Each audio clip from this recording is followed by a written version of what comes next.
Hi, I'm the guy that's recently gotten into Warhammer 40k, 40,000, Warhammer 40k, and it's March now, and I definitely haven't made a single Warhammer model, but I've made a lot of introductory purchases, and have made a lot of things that have made me learn about how to paint and build minifigures, mostly painting, but I got the paints that I wanted. I figured out the paint scheme, but that did lead to a hilarious problem in that my main paint scheme was going to be a minty color. I went with Gauss Blaster Green, which I feel like we had talked about in the last video. I got a T'Challa Lilac as a secondary color, and I got Dry Kindle Flame as the third color. So people that are experienced in Warhammer might realize that that was a silly decision. I saw Dry Kindle Flame and was like, oh, that's really cool. It was a really cool name, Dry Kindle Flame. But I didn't realize that was a description, Dry Kindle Flame, because it's a dry paint. It is not supposed to be liquid. And when you shake it up, like I did the first time trying to paint with it, you realize it's actually a chunk of stuff. And that by this logic, your T'Challa Lilac, its name would be Layered T'Challa Lilac. You were smart enough to realize this was a layer paint, but not smart enough to realize that Dry Kindle Flame was a dry paint. So, good job, Chris, on that one. I went back to the store and got Lugganath Orange, if you're curious what my fix for that was. So, that is my triad, but there's also my hilarious you don't know what you're doing when you buy paints story. I also ended up getting a Gene Stealer Purple because that is what my 5-year-old daughter liked on the shelf.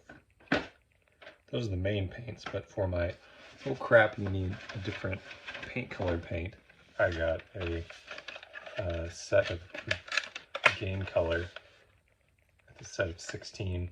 I think it was supposed to be on sale for 26, but unfortunately I didn't get it when it was on sale, so it was 40. But 16 paints for 40 bucks is pretty good. It's got a couple whites, yellow, orange, red, blue, a couple greens, a couple browns, flesh tone, a gray, a black, silver, gold, that kind of stuff. I have noticed as I painted with these ones that people like Vallejo, and they like that it's more affordable than Citadel and doesn't have like the weird pots that Citadel has. I've noticed a couple things between Citadel and Vallejo even early on. They're all good, right? Vallejo you really have to mix up, like the tubular design of the bottles is good for applying. You can like dot it out pretty good for the most part. I've had some issues with some stuff, some weird pressures going on in the bottles, but anyway, you really have to shake them up. In my personal experience, there's been times where I did something with a brown where like it still wasn't shaken up yet, so it essentially was painting with like the gross top of the mustard bottle stuff paint wise, but you really had to shake it. Took all the issues with browns, yellows, like definitely had to shake them. I did also get a shade Null Oil, which I will talk about in a second. But got brush cleaner, plastic cement, brushes, kind of the essentials, clippers, though I haven't really used them yet. Mostly I've been messing around with painting, so I spent a lot of time with this angel to get the color scheme that I wanted. And I think everyone's first impression of this was that, hey, it's really cool. It's got so much different color. It's got those three, the Gauss Blaster Green, the Lugganath Orange, the Lilac. That it's nice, it's impressive. Vallejo with a lot of the other stuff. I put the wash on it, the shade, to see what it would do, and I feel like I'm still toggling back and forth between hey, this looks cool, this makes it definition or more definitive, or it gives like this fall color hue, and back and forth between that, and it's not really what I want. It just kind of makes everything more drab, and I think I want my army to be bright and colorful and pastel or whatever. I don't know why I managed to go into 40k, the broy grimdark universe with pastel Easter egg ambitions, but I don't think an Oliv Wash is something I'm going to want to do. I don't know if I'm gonna want to put some shading in particular spots or what, but especially in like the face and the skin or whatever, it just like didn't turn out good. Like if you look at the wings by itself, I think it looks alright, but I don't know, I just remember how vibrant it was. Maybe I'll find a picture of what it was and post it right now for you to see.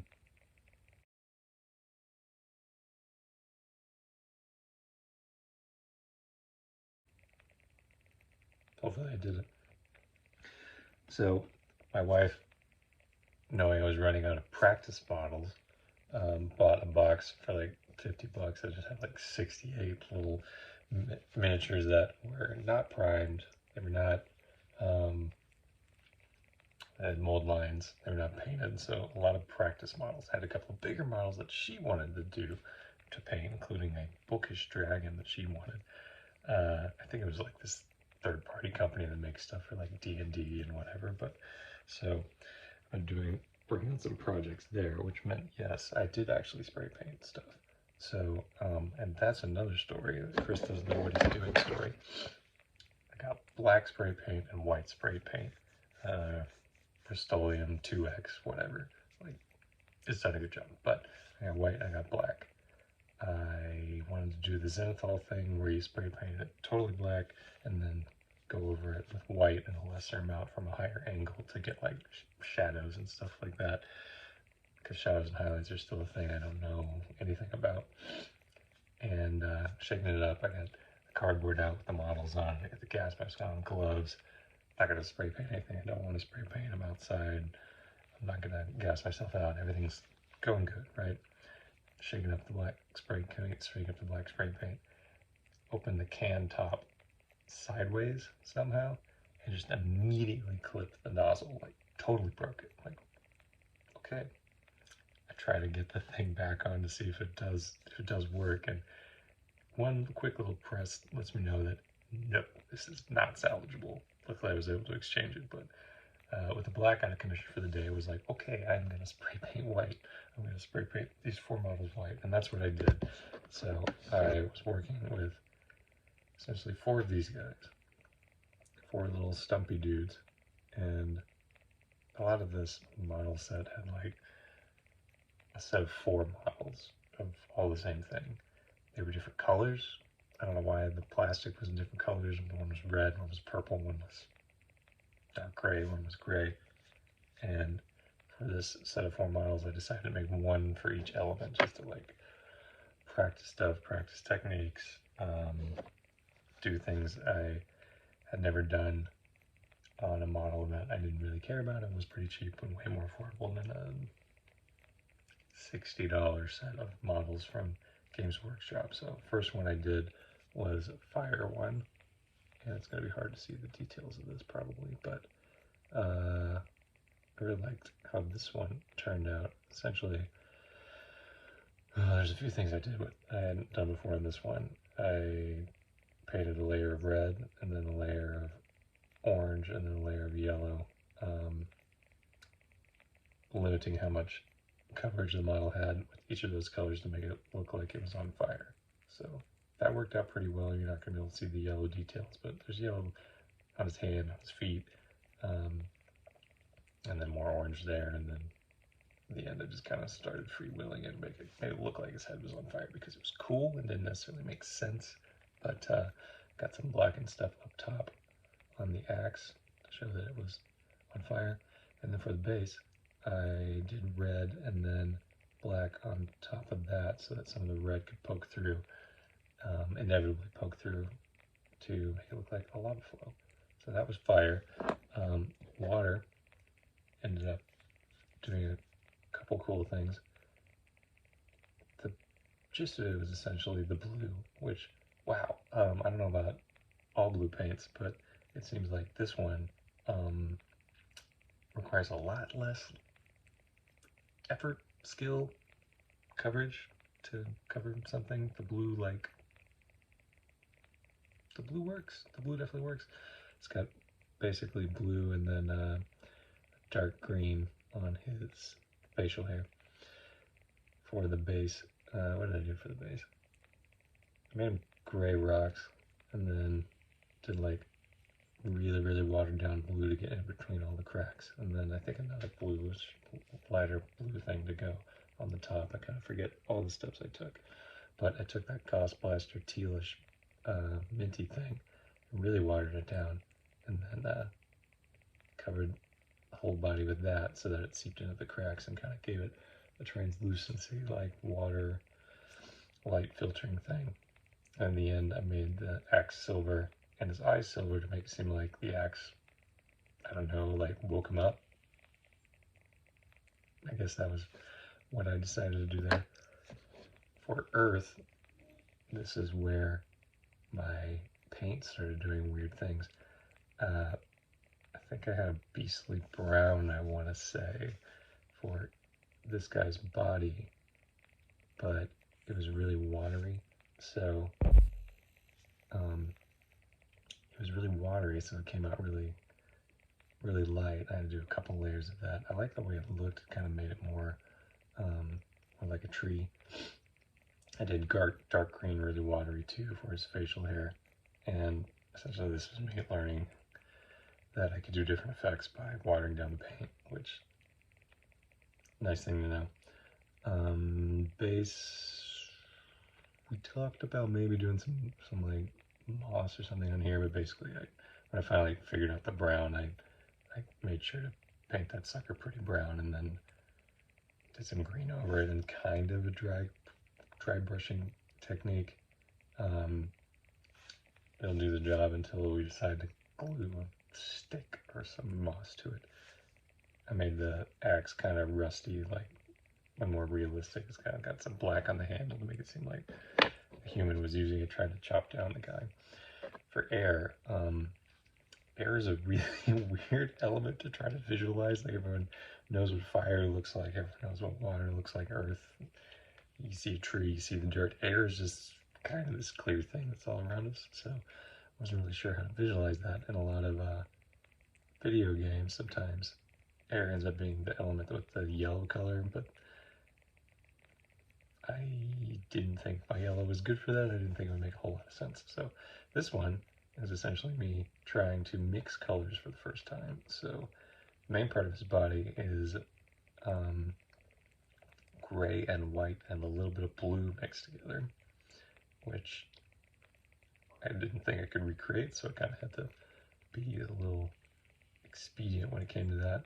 I think his base is I want to say like the actual gray color I had, and then some dry brushed white to kind of make it look like a cloud. White is on his beard and facial hair, and then I got like the blue streak down there, which I thought just looked cool.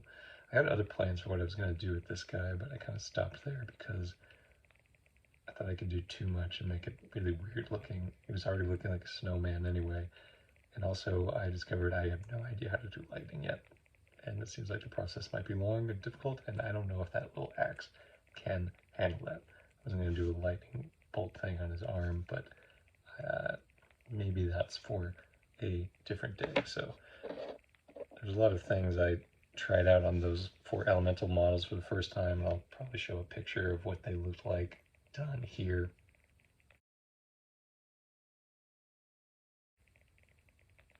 Hopefully you liked that. I don't know if it's called, I don't know what any of these terms are, but essentially I used layers of paint in order to make it look like something with the fire dude. I did a bunch of watering downs of paint in order to make it have different effects on a lot of the bases, and with the water dude and the earth dude.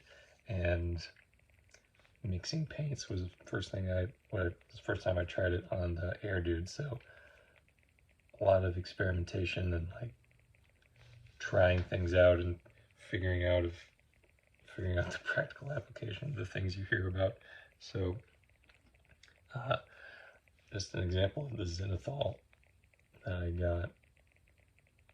I still don't entirely know what this is supposed to be for. Like, I think the gist of it is that it kind of helps cheat with your shadows and highlights, but I haven't done anything yet. And those elemental stumpy guys were all white, so there wasn't any Zenithal thing going on there. I think white might be what I have to prime my Aeldari guys with if they're going to be such a pastel light color, but this is just an example of what the end result looked like. I think it's a pretty decent looking cool Zenithal, but I don't know if how I'm painting really appreciates this, like putting the opaque layers of paint on this. Like, I don't know if it does anything yet. It just might not be smart enough or cognizant enough to realize if it's doing anything. I've heard if I did this in the slap job method or speed paints, or I don't remember the term of it, but the kind of washy out paints, that this would help with. Maybe I'll try it out with this model and make my own washes or whatever, like the thing I was doing before. But I have thought that because the colors I'm using are very pastel and light, it might be hard for that to be the main thing on the entire body of the model without having someplace to go to lighter in shade and darker in shade. So I'm testing that out right here. This is a Zenithal wavering,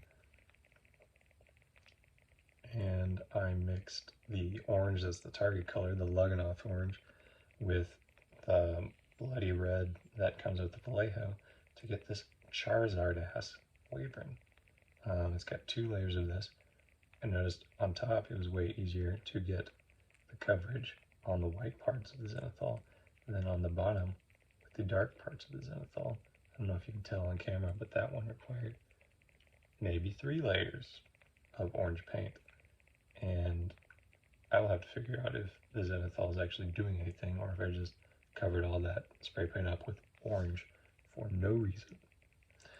Same deal with this. This isn't actually Gauss Blaster Green. It's Gauss Blaster Green from Citadel, with not a whole lot of Goblin Green from Vallejo to make hopefully what is a shade down of the Gauss Blaster. And then I think I'm supposed to put Gauss Blaster, and then I will do highlights with Gauss Blaster plus white, I guess. I guess that's what I'm going to try. It is a whole lot of me trying stuff out to see if I can replicate something that looks good. The thing about that is that I have definitely spent more time on painting stuff and less time on the actually putting any sort of models together. I've clipped out a couple Aeldari guns at this point. My clippers work pretty nice, maybe a little too nice.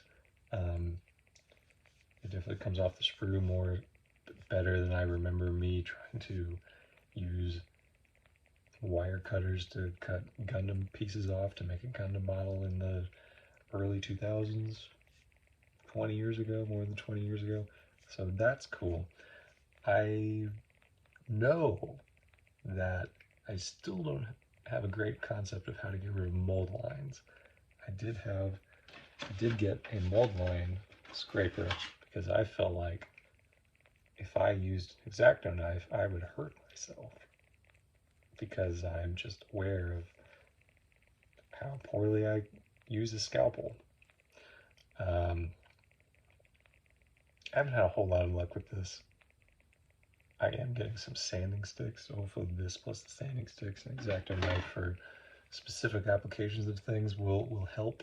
But I have a couple buddies in a Discord chat that we're kind of like going over stuff and talking about the process and exchanging hilarious stories of times that things have gone terribly wrong. Like, my buddy pretty much exploded his gunmetal gray equivalent color of Vallejo. I haven't done that yet, but it is kind of hilarious.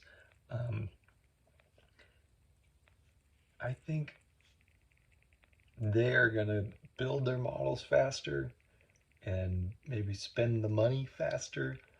I am probably going to take a longer time because A, I don't have as much free time with 2 kids. I am doing this video in a basement while everyone else is asleep. B, I am tinkering with the stuff I have a lot.